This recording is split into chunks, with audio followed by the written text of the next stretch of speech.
Welcome to MSP Unplugged. I'm your host, Paco LeBron. This is the place to learn how to run your MSP, whether you're a nimble MSP or leading a team for the journey. This is the place for you. I'd like to introduce our newest member of the MSP Unplugged family, none other than Miss Nancy Henriquez, our new head of community over at MSP Unplugged. Nancy, how are you today? I am doing great. It has been a whirlwind of the last 3 days. We are recording live at PAX 8 Beyond 2026 in Salt Lake City. Um, this is probably the most interviews that I've done on location in a long, long time. So, um, yeah, we're just powering through and making sure that we provide as much value to you as much as possible. But, you know, we made the announcement on Monday, June 8th, that Nancy will be joining us in regards to the head of community, and wanted to share with all of you in regards to how it came about, why does she even care, and what she has planned for the MSP Unplugged community. But, you know, to that point, right, I think this conversation started probably several months ago. Um, I think it was just happened by happenstance. I think, you know, as some of you have heard me say, you know, MSP Unplugged has been on a rebuilding platform, on a progress for us since our last roadshow that was back in September, I believe, and really just focusing on what's the next phase. And so, you know, I took from January to probably close to about May to start really enacting a lot of these changes. But during that time, I had a lot of great conversations with a lot of people. And one of those was with Nancy, being able to say, really looking at how do we give back and really ensure that we're servicing our community. And so, you know, I don't know, Nancy, if there's any perspective of, you know, that conversation, you know, your thought of the MSP Unplugged community, and just really diving into maybe some of the initiative that we've talked about, right, as we kind of just move forward in 2026 to better the community for us. Yeah. First, we're longtime friends. Yes. And on top of that, just to take everybody back a little bit, give some history there.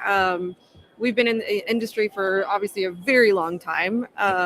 Being especially during that time when we met. Yep. Like seeing each other as like, oh my God, you're a brown person and I'm a brown person Yep. and we're in the same industry. Wow. Yep. That was totally how our friendship started and kicked off from there. And then over the years, I started listening to you guys when you guys were on Podnuts and all of that. And then as our MSPs grew and things like that, we just always kept in touch. And so fast forward a little bit to my career since then, I sold my MSP and then I went on to run communities for other SaaS platforms and things like that. And so I personally have been on a little bit of a rebuilding, a lot of it, rebuilding in my personal life and things like that. And gotten to a point where now, I am an empty nester.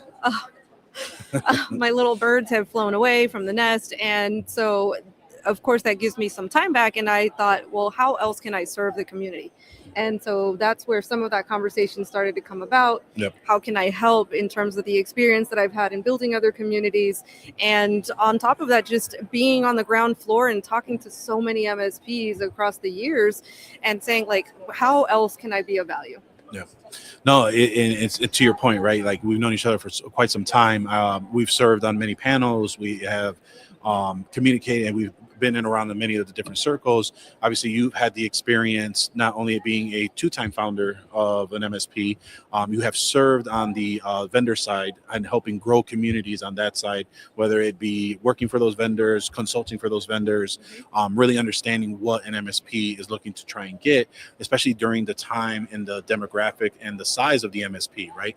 Oftentimes, you know, we always hear that, you know, for MSP conversations and discussions, we're often left out in regards to the audience that listens to hear.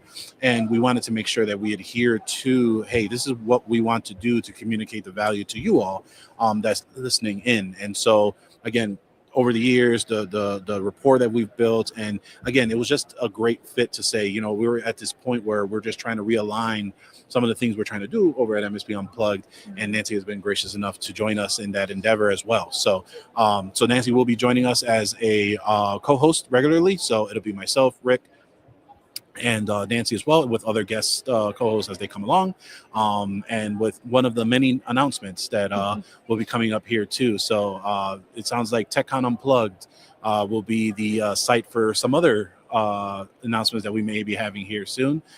So stay tuned on some of those conversations. But really for not stay tuned, not only stay tuned, but be there. that too. Be there at TechCon so that you can hear the chisme on the spot. Absolutely. So, again, Nancy, appreciate you taking the time so we can actually record on our own. And, as I mentioned before, right, you are a 2-time MSP founder turned business coach and speaker, right? Yep. Can you share a bit about your journey, right, into the space and, what drives you with working with other MSPs today? Yeah. I think, honestly, I've been very blessed to have a unique perspective where from the ground up, I've almost had the experience of it all, right? So starting my MSP from the ground up, very first one wasn't even MSP. It wasn't, that term wasn't around, at least not for me when I started, 22 years old, break fix shop. 8 years later, selling that business, many learned lessons there, and then starting from scratch another MSP, a full-blown MSP, and by that time I kind of knew what an MSP was. I've made it my mission to study the top MSPs. I mean, second year after starting my MSP, we landed 501 on the MSP 501 list. Nice. And it's funny story. I'm going to detour here a little bit. Is I remember like making it on the list and my kids being like, "But you're last, Mom." And I'm like, "But I'm on the list." So that was thing number one. And then the following year, we moved up to number 41.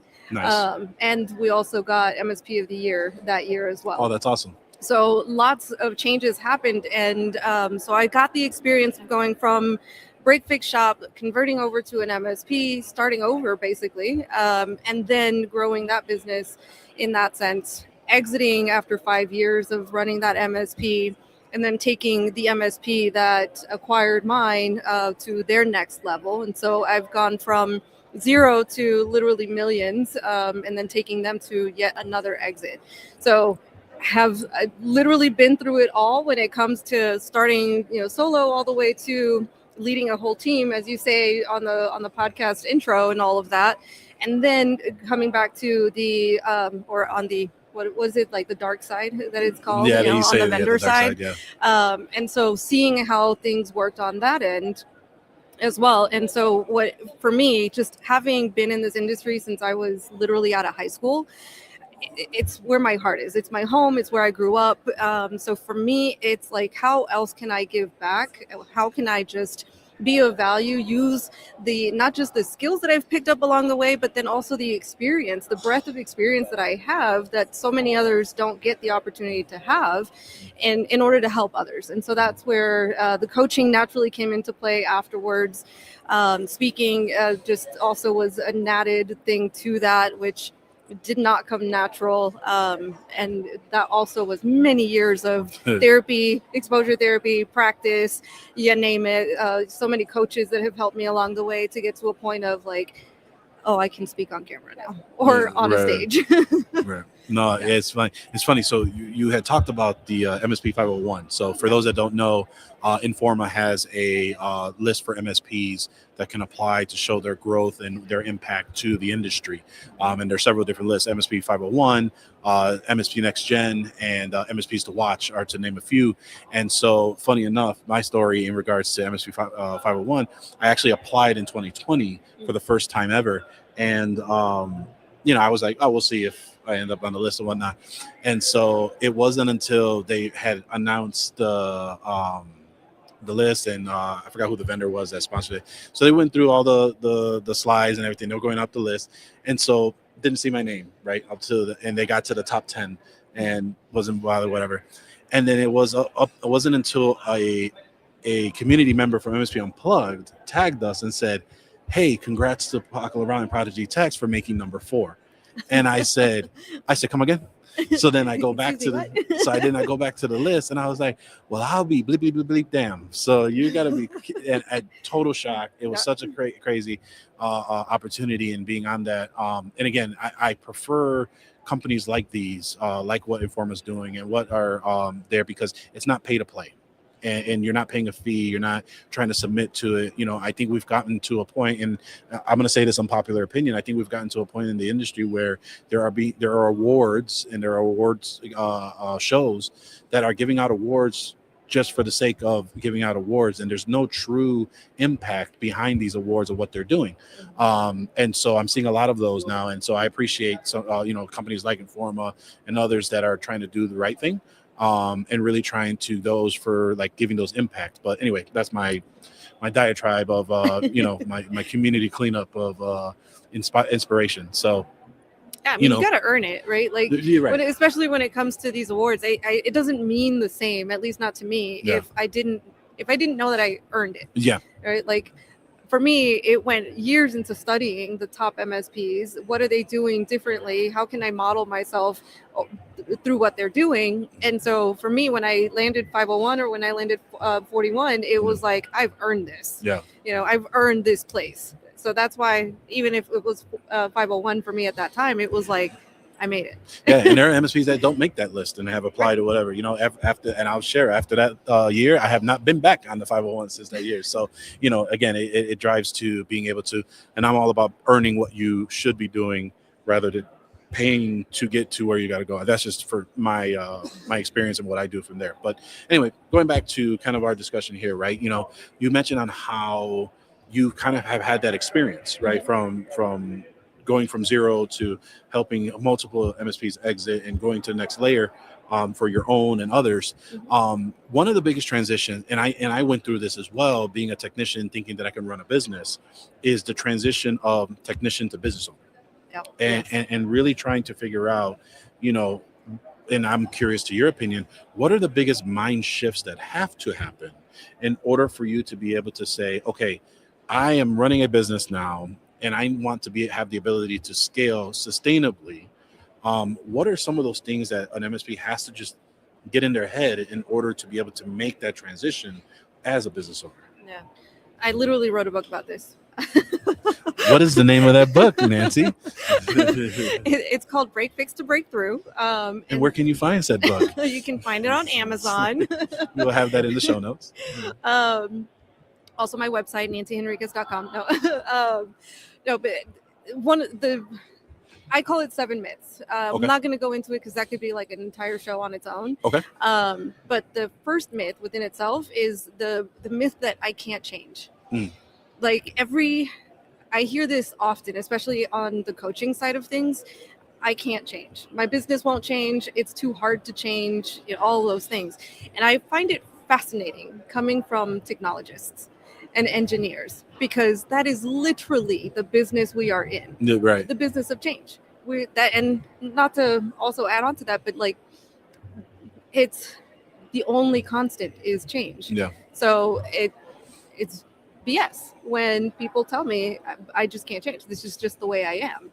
And I'm like, no, you're just comfortable. And you have gotten used to being comfortable.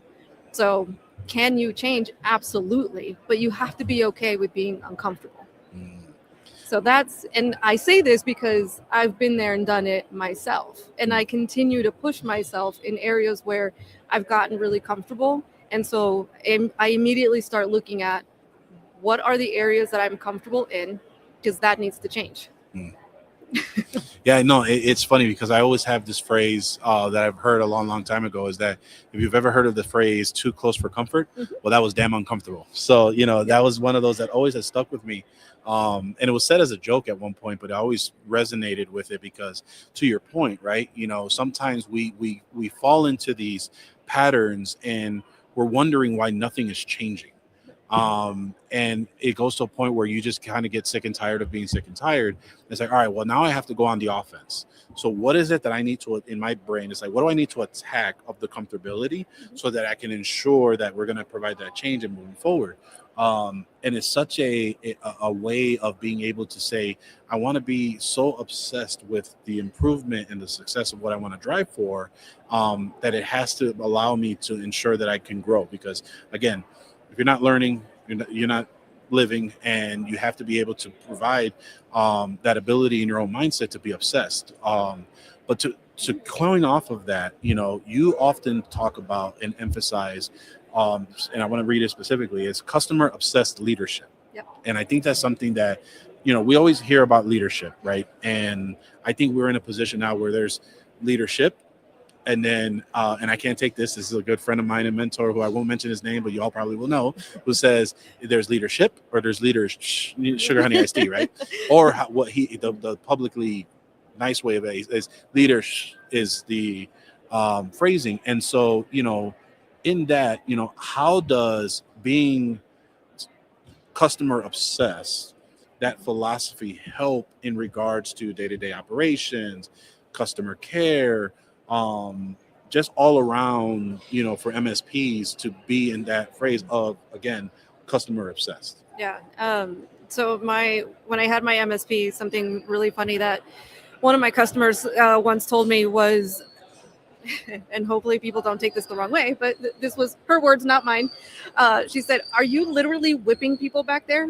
And I was like, "Excuse me? What do you mean?" And she said, "Well, every time that I call the help desk, I get the exact same experience. And the very first thing that your techs always go to, which is not what I have experienced in other IT companies, is they want to know how I'm doing. They speak to my frustration first. They're like the Kleenex of the IT problem, right?" And I'm like, I love that, because for me, it was always about the customer and the customer being human first and foremost. So when somebody, and I would tell my technicians this all the time, when somebody's calling in to the help desk, they're calling in because they have a problem. So the very first problem is that they have a problem. And that's what we have to address first and foremost. Because when somebody is stressed, when somebody is in pain, they're not going to hear what it is that the solution is until they calm down. Right. So until they experience a safety aspect of it, when they hear, "I've got you," then they're open to the solutions.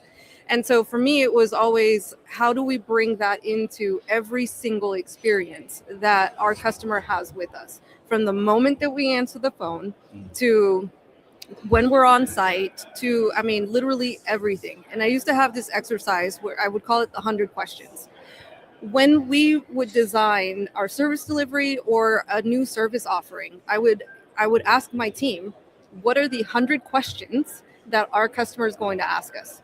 Because if we have those answers already, we can start to build the experience that they're going to have preemptively. So, and I take this back, like, especially as MSPs, we're so reactive. This exercise allowed us to be more proactive, not just on the technical side of things, but on the human side, as well as the experience. We're literally going to handhold them through the entire process because we already know what they're going to ask.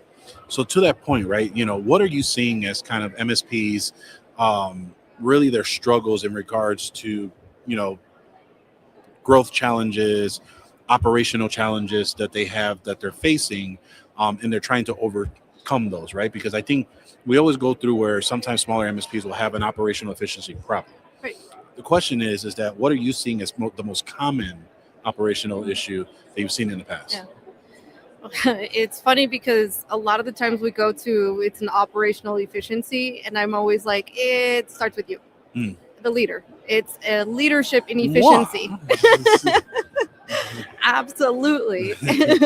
It's a leadership inefficiency that then creates the operational problems. Okay. And the reason why I say that is because when you're going from doing it yourself to now leading a team, or leading one person, right? Because typically you add one person to help you with the workload that you have. what becomes the next thing is they didn't do it right. So it's just going to be faster if I do it myself. I hear that so often. And what I immediately jump to is you have to lead yourself first before you can lead others. So you have to lead yourself through that self-delegation first. So first, you got to let go. It's not going to be perfect. They're not going to do it in the way that you would do it. So in your mind, already have that adjustment and say, what does 80% look like? And how can we get to that point? Because the rest of it, it's easy. Like you can solve for that later on. On top of that, it compounds. So if you aren't letting go, then you are doing it yourself. It's just like kids also. Like if I didn't teach my kids how to do things themselves, guess what? They would always come to me so I could do it for them. And that's the other problem that leaders run into is, well, my team won't do it anymore. They keep coming back to me, so I have to do it anyway. And it's like, well, because at the first time that there was a problem, you didn't actually let them do it. You didn't allow them to make the mistake and even get to that 80%. They got to 50% before you jumped in and did it for them. So that's learned behavior that you now have to readjust. There's a phrase that we have heard from maybe the same similar individual that we've referenced earlier, is that, and by the way, he's a friend of mine and a mentor as well. So that's and he often says, if the roads lead to you, you are the problem. And 100%. So that always has come to me. So, and it's funny because there have been moments where there have been sugar honey iced tea sandwiches that would come to you, and with me kind of adopting my new role, there are different opportunities for us to leverage how things happen the way that they do. Because not only am I managing kind of the organization of MSP Owners Group, I'm still helping manage Prodigy Techs. I'm still helping manage with Chris Cool over at Cool Technology Group. And when those type of sandwiches show up, my biggest problem that I always had in life was I would always love to react. And I needed to, there's this phrase of react versus responding. And so learning to harness that. And then when that sandwich arrives, to look at it and try and identify, all right, this arrived. You got to kind of have to appreciate and study how was it assembled? How did it get here? That's quite a bit of layers.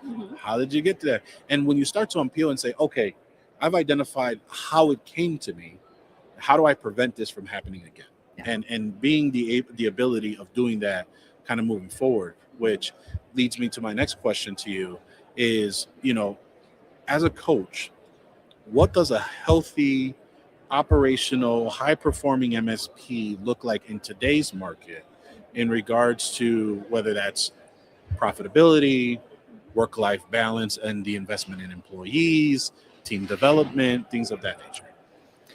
That's a hard one to answer because every business is unique. Although a lot of the foundational aspects of it, frameworks can be the same across the board along lines. But a healthy business to me is, what does that look like for the owner? When is the last time that they were able to disconnect? When was the last time that they were able to spend some time with their family without dealing with a business fire or anything like that? So it really comes down to how is the owner satisfied in their life, period. Not in business, but in life. How are your relationships? Because that's really where, at the end of the day, that's what matters most, right? And so most of the time it comes back to, are you being fulfilled by the business that you are running today? And if not, you're going to feel that. And it's going to show up in the business. So that's where I start in peeling back those layers and saying a healthy business is where the business owner is healthy themselves and feels that health across the board. It's all about, where do you find your purpose? What makes you feel fulfilled in what you do and how you drive from there?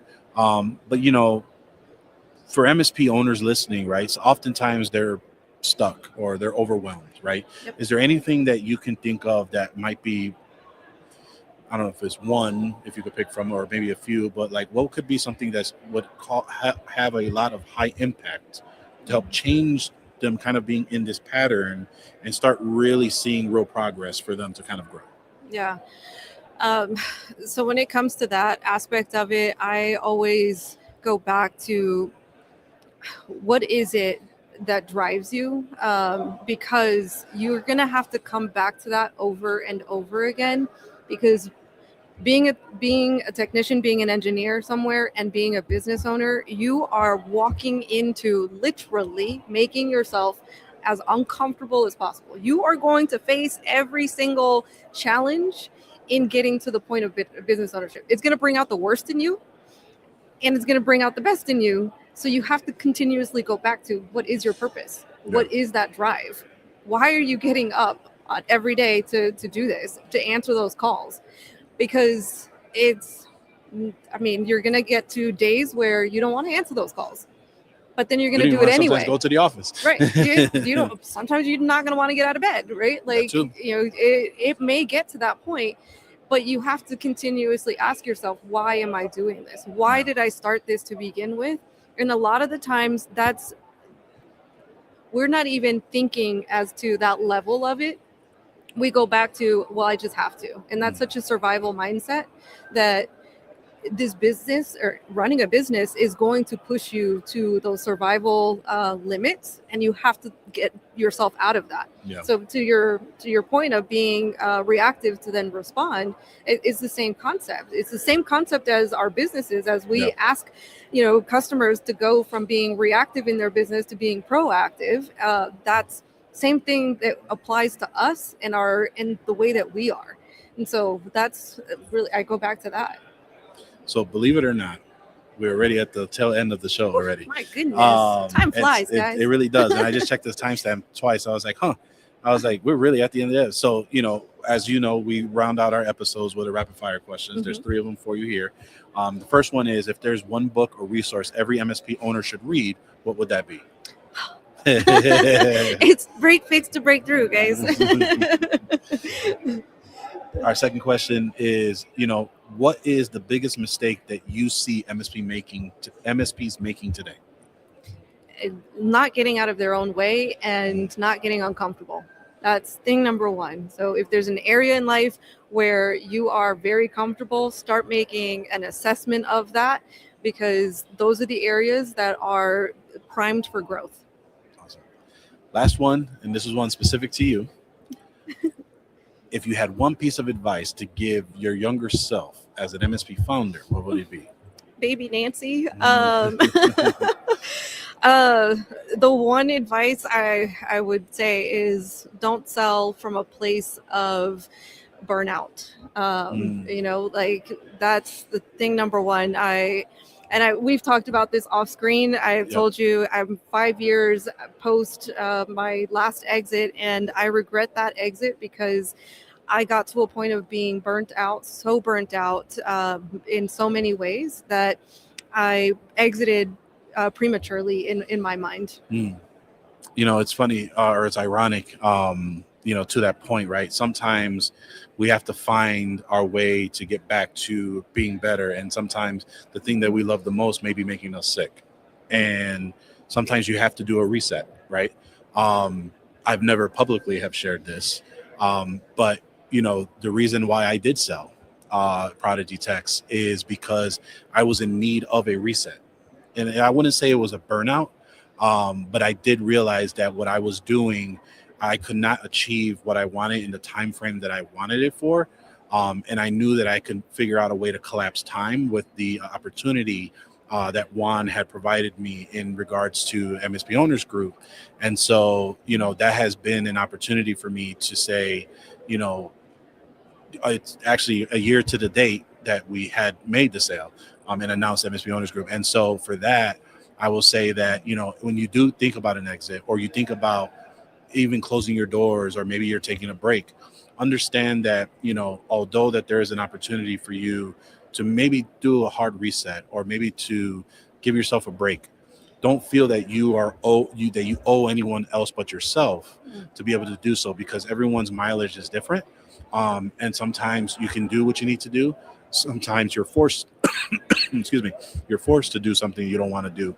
And so when you get to that position, it's very important that hopefully before you get to that point that you stay present and take inventory of where you are, because the more you focus on the future, you tend to stress yourself out. The more you focus on the past, you tend to worry yourself. And so it's really an opportunity for you to really just dive in and take that inventory, because it's going to go so much further for you as you kind of move forward into your growth and to the future aspect of it. So with that, Nancy, if anyone wanted to reach out to you and learn a little bit more about what you're doing for MSP Unplugged, but specifically on maybe you can help them with coaching or anything of that nature, what's the best way for them to reach out to you? Yeah. Well, find me in the MSP Unplugged community, first and foremost. I'll be hanging out there. Beyond that, LinkedIn, and also on my website, nancyhenriquez.com. Awesome. Well, appreciate you coming on and joining us here at MSP Unplugged, and appreciate all of you coming with us here today. We're again streaming live, or not streaming live, we're recording on location at PAX 8 Beyond in Salt Lake City. And so for all of you who would like to see more of these, not only on location, but our virtual interviews as well, head over to video for our video podcast, youtube.com/MSP Unplugged. Like, subscribe, hit that notification button, and you'll be notified whenever a new episode is available. If you would like to take us with you on the go, we're on all of your favorite podcatcher apps. Feel free to head over to mspunplugged.com. You'll see a variety of podcatchers. Some of those are Amazon Music, Apple Podcasts, and Spotify, to name a few. And what I love to talk about now until September, it's going to be TechCon Unplugged. Head over to techconunplugged.com. We'll be in Chicago this year, September 17th to the 19th. So get your tickets today, and we look forward to seeing you. But from myself, Nancy here, we appreciate you tuning in, and we will see you next time on MSP Unplugged. Bye.